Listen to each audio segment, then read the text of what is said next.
បាទប្រិមិត្តជាបន្តទៅទៀតនេះសូមជូនព័ត៌មានសម្រាប់ថ្ងៃទី23ខែវិច្ឆិកាឆ្នាំ2025ហើយព័ត៌មានថ្ងៃនេះគឺពិសេសប្រិមិត្តបាទពាក់ព័ន្ធជាមួយនឹងការវិវត្តនៃសង្គ្រាមរវាងរុស្ស៊ីនិងអ៊ុយក្រែនដែលឥឡូវនេះបាទប្រិមិត្តដឹងហើយគឺសហរដ្ឋអាមេរិកកំពុងតែព្យាយាមធ្វើយ៉ាងណាបង្កើតបាននៅកិច្ចព្រមព្រៀងសន្តិភាពមួយបាទអញ្ចឹងនៅក្នុងសប្តាហ៍មុនគឺសហរដ្ឋអាមេរិកគាត់បានដាក់នៅសំណើក៏ដូចជាលក្ខខណ្ឌចំនួន28ចំណុចដែលលក្ខខណ្ឌនេះធ្វើឲ្យអ៊ុយក្រែនបាទលោក Zelensky ប្រធានាធិបតីអ៊ុយក្រែននឹងគាត់ឈឺក្បាលខ្លាំងមែនតើប្រិមិត្តហើយឥឡូវនេះគាត់កំពុងតែឆ្លេឆ្លាទៅលេចទៅកើតដើម្បីឲ្យគេមកជួយបាទអញ្ចឹងសម្រាប់ព័ត៌មាននៅថ្ងៃនេះគឺមានចំនួន4ប្រិមិត្តពាក់ព័ន្ធជាមួយនឹងរឿងសង្គ្រាមនៅអ៊ុយក្រែនហើយសុទ្ធសឹងជាព័ត៌មានដែលស្ដកស្រង់ចេញពីសារព័ត៌មាន Fresh News ប្រិមិត្តបាទព័ត៌មានទី1គឺលោកត្រាំលោកត្រាំថាលោក Zelensky នឹងចាំបាច់ត្រូវតែទទួលយកផែនការសន្តិភាពរបស់សហរដ្ឋអាមេរិកបាទនេះគឺជាលក្ខខណ្ឌដែលអាចនិយាយបានថាពិបាកសម្រាប់ចិត្តណាប្រិមិត្តបាទគឺ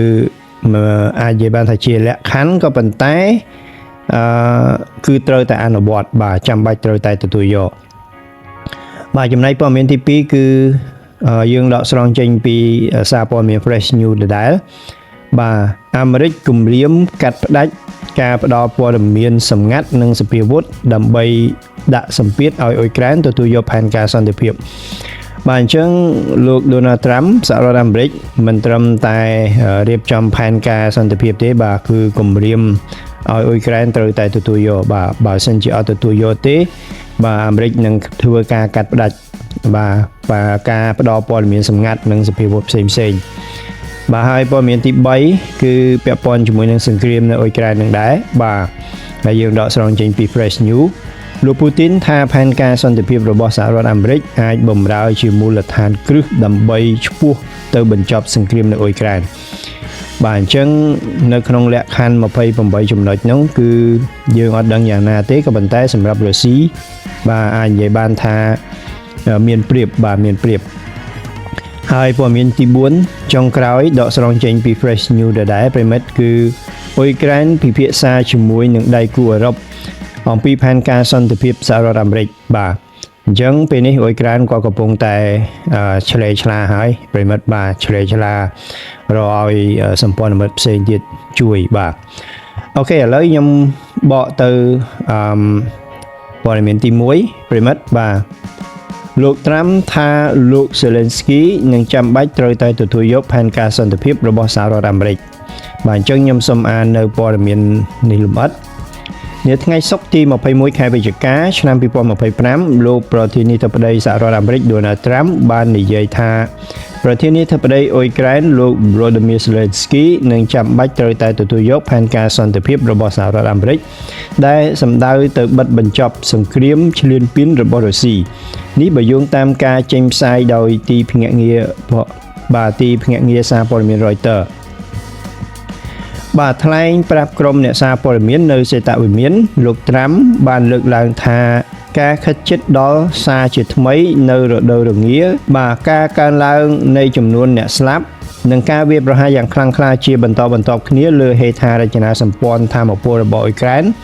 បានសង្កត់ធ្ងន់អំពីភាពចាំបាច់ដើម្បីបញ្ចប់សង្គ្រាមឲ្យបានជាបន្ទាន់លោកប្រធានាធិបតីសហរដ្ឋអាមេរិកបានអះអាងថាទីក្រុង Washington មានមធ្យោបាយដើម្បីឆ្ពោះទៅរកសន្តិភាពហើយលោក Zelensky នឹងចាំបាច់ត្រូវតែទទួលយកវាបើតាមលោកត្រាំរូបលោកទុកពេលឲ្យលោក Zelensky បាទអ៊ុយក្រែនទៅដល់ថ្ងៃប្រហោះសប្តាហ៍ក្រោយដើម្បីទទួលយកផែនការរបស់លោកបាទគួរបញ្ជាក់ថាផែនការសន្តិភាពចំនួន28ចំណុចរបស់សហរដ្ឋអាមេរិករួមមានលក្ខខណ្ឌដូចជាបាទការកំណត់ឲ្យអ៊ុយក្រែនត្រូវកាត់ទឹកដីទៅឲ្យរុស្ស៊ីទទួលយកការដាក់កំហិតលើយោធារបស់អ៊ុយក្រែនហើយចាំបាច់ត្រូវបោះបង់មហិច្ឆតាចូលជាសមាជិកអង្គការ NATO យ៉ាងណាមិញនៅក្នុងនោះក៏រួមមានលក្ខខណ្ឌមួយចំនួនដែលទីក្រុងមូស្គូអាចនឹងជំទាស់ផងដែរហើយទាមទារឲ្យកងកម្លាំងរបស់រុស្ស៊ីដកថយចេញពីតំបន់ខ្លះដែលពួកគេបានកាន់កាប់ ការពីថ្ងៃសុក្រលោក Zelensky បាននិយាយថាអ៊ុយក្រែនកំពុងប្រឈមមុខនឹងហានិភ័យបាត់បង់រវាងកិត្តិយសក៏ដូចជាសេរីភាពរបស់ខ្លួនហើយនឹងការគ្រប់គ្រងពីទីក្រុង Washington បាទប្រិមិត្តនេះគឺជាព័ត៌មានវិវត្តថ្មីពាក់ព័ន្ធជាមួយនឹងផែនការសន្តិភាពរបស់លោកប្រធានាធិបតី Donald Trump បាទអញ្ចឹងយើងចូលទៅដល់ព័ត៌មានទី2បាទអាមេរិកគម្រាមកាត់ផ្តាច់ការផ្តល់ព័ត៌មានសម្ងាត់និងសភាវុធដើម្បីដាក់សម្ពាធឲ្យអ៊ុយក្រែនទទួលយកផែនការសន្តិភាពបាទអញ្ចឹងខ្ញុំសូមអានព័ត៌មាននេះពេញទីភ្នាក់ងារព័ត៌មាន Reuters នៅថ្ងៃសៅរ៍ទី22ខែវិច្ឆិកាបានរាយការណ៍ថាសហរដ្ឋអាមេរិកបានគម្រាមកាត់ផ្តាច់ការចែករំលែកព័ត៌មានសម្ងាត់និងការផ្គត់ផ្គង់អាវុធសម្រាប់អ៊ុយក្រែនដើម្បីដាក់សម្ពាធឲ្យទទួលយកផែនការសន្តិភាពរបស់លោកប្រធានាធិបតី Donald Trump Reuters បានរាយការណ៍ដូចខាងលើដោយផ្អែកទៅលើប្រភពចំនួន2ដែលដឹងស៊ីជម្រៅអំពីបញ្ហានេះដោយនិយាយនៅក្នុងលក្ខខណ្ឌមិនបញ្ចេញអត្តសញ្ញាណប្រភពដដែលបានលើកឡើងថាទីក្រុងគៀវកំពុងស្ថិតនៅក្រោមសម្ពាធយ៉ាងខ្លាំងបំផុតពីទីក្រុង Washington ហើយសហរដ្ឋអាមេរិកចង់ឲ្យអ៊ុយក្រែនចុះហត្ថលេខាលើកិច្ចព្រមព្រៀងគោលនៅត្រឹមថ្ងៃប្រហ័សសប្តាហ៍ក្រោយប្រភពមួយក្នុងចំណោមនោះបាននិយាយយ៉ាងដូចនេះថាពួកគេចង់បញ្ចប់សង្គ្រាមហើយចង់ឲ្យអ៊ុយក្រែនជាអ្នកទទួលរងផលវិបាកបាទគួរបញ្ជាក់ថាទីក្រុង Washington បានបង្ហាញដល់អ៊ុយក្រែននៅផែនការសន្តិភាពចំនួន28ចំណុចដែលរួមមានការទទួលយកលក្ខខណ្ឌទាមទារសំខាន់ៗចំនួនមួយចំនួនរបស់រុស្ស៊ីដូចជាការកំណត់ឲ្យទីក្រុងគៀវកាត់ទឹកដីបន្ថែមដាក់កំហិតលើទំហំយោធានិងមិនអាចចូលរួមនៅក្នុងអង្គការ NATO ជាដើមកាលពីថ្ងៃសុក្រលោក Zelensky បាននិយាយថាអ៊ុយក្រែនកំពុងប្រឈមមុខនឹងហានិភ័យបាត់បង់រវាងកិត្តិយសក៏ដូចជាសេរីភាពរបស់ខ្លួនហើយនឹងការគ្រប់គ្រងពីទីក្រុង Washington បាទប្រិមិត្តនេះគឺជាព័ត៌មានលម្អិតពាក់ព័ន្ធជាមួយនឹងសហរដ្ឋអាមេរិកបាទដាក់សម្ពាធខ្លាំងបន្ថែមទៀតទៅលើអ៊ុយក្រែនបើសិនជាអ៊ុយក្រែនមិនទទួលយកនៅផែនការសន្តិភាពទេបាទអាមេរិកនឹងធ្វើការកាត់ផ្តាច់នៅព័ត៌មានសម្ងាត់ហើយនឹងជំនួយសភាវុធផ្សេងប្រិមិត្តបាទ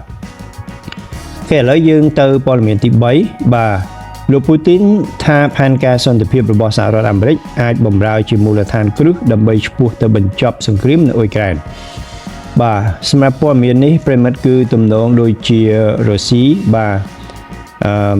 អោនលំទោនបន្តិចហើយបាទអញ្ចឹងខ្ញុំសូមអានព័ត៌មាននេះលម្អិតកាលពីថ្ងៃសុក្រទី21ខែវិច្ឆិកាលោកប្រធានាធិបតីរុស្ស៊ី Vladimir Putin បាននិយាយថាសំណើរបស់សហរដ្ឋអាមេរិកសម្រាប់សន្តិភាពនៅអ៊ុយក្រែនអាចដើរតួនាទីជាមូលដ្ឋានគ្រឹះនៃដំណោះស្រាយសម្រាប់ចំនួនបានប៉ុន្តែប្រសិនបើទីក្រុងគៀវបដិសេធនោះកងកម្លាំងរុស្ស៊ីនឹងបន្តឆ្ពោះទៅមុខកាន់តែខ្លាំងនេះបើតាមការចេញផ្សាយដោយសារព័ត៌មាន Reutersលោកប្រធានាធិបតីអាមេរិក Donald Trump បានប្រាប់ឲ្យដឹងថារូបលោកទុកពេលឲ្យអ៊ុយក្រែនដល់ថ្ងៃប្រហ័សសប្តាហ៍ក្រោយដើម្បីទទួលយកផែនការសន្តិភាពរបស់សហរដ្ឋអាមេរិកដែលគ្រប់គ្រងលក្ខខណ្ឌទាមទារសំខាន់ៗរបស់រុស្ស៊ីស្ដីពី NATO ទឹកដីនិងកងកម្លាំងយោធារបស់អ៊ុយក្រែនបាទលោកពូទីនបាននិយាយថាបើតាមការយកឃើញរបស់លោកគឺផែនការសន្តិភាពខាងលើអាចប្រើប្រាស់ជាមូលដ្ឋានគ្រឹះសម្រាប់ដំណោះស្រាយដោយសន្តិវិធីចុងក្រោយមួយលោកប្រធានាធិបតីរុស្ស៊ីបានបន្ថែមថាផែនការសន្តិភាព28ចំណុចនេះនៅមិនទាន់ត្រូវបានពិភាក្សាលម្អិតជាមួយសហរដ្ឋអាមេរិកនៅឡើយទេប៉ុន្តែទីក្រុងមូស្គូទទួលបានឯកសារចម្លងរបស់វាជាចុងក្រោយលោកពូទីនបានសង្កត់ធ្ងន់ថាទីក្រុងគៀវនិងក្រុមមហាអំណាចនៅអឺរ៉ុបហាក់នៅមិនទាន់យល់ច្បាស់អំពីការពិតជាក់ស្ដែងដែលថាកងកម្លាំងរបស់រុស្ស៊ីកំពុងទទួលបានភាពរីកចម្រើននៅលើសមរភូមិនៅអ៊ុយក្រែនហើយនឹងបន្តថែមទៀតលុះត្រាតែមានសន្តិភាពលោកពូទីនបាននិយាយថាកងកម្លាំងរុស្ស៊ីទើបដណ្ដើមកាន់កាប់បានទាំងស្រុងនៅខេត្តកំប៉ាសភាគឦសានអ៊ុយក្រែនទោះបីជាទីក្រុងគៀវបដិសេធក៏ដោយហើយជោគជ័យបែបនេះនឹងបន្តកើតមានប្រសិនបើអ៊ុយក្រែនបដិសេធផែនការរបស់សហរដ្ឋអាមេរិកបាទប្រិមិត្តនេះគឺជាព័ត៌មានពីរុស្ស៊ីបាទប្រធានាធិបតីរុស្ស៊ី Vladimir Putin គឺហាក់បីដូចជាលក្ខណៈគេហៅថាទុនអូខេប្រិមិត្តឥឡូវយើងចូលទៅដល់ព័ត៌មានទី4ព័ត៌មានចុងក្រោយសម្រាប់ថ្ងៃទី23នេះបាទ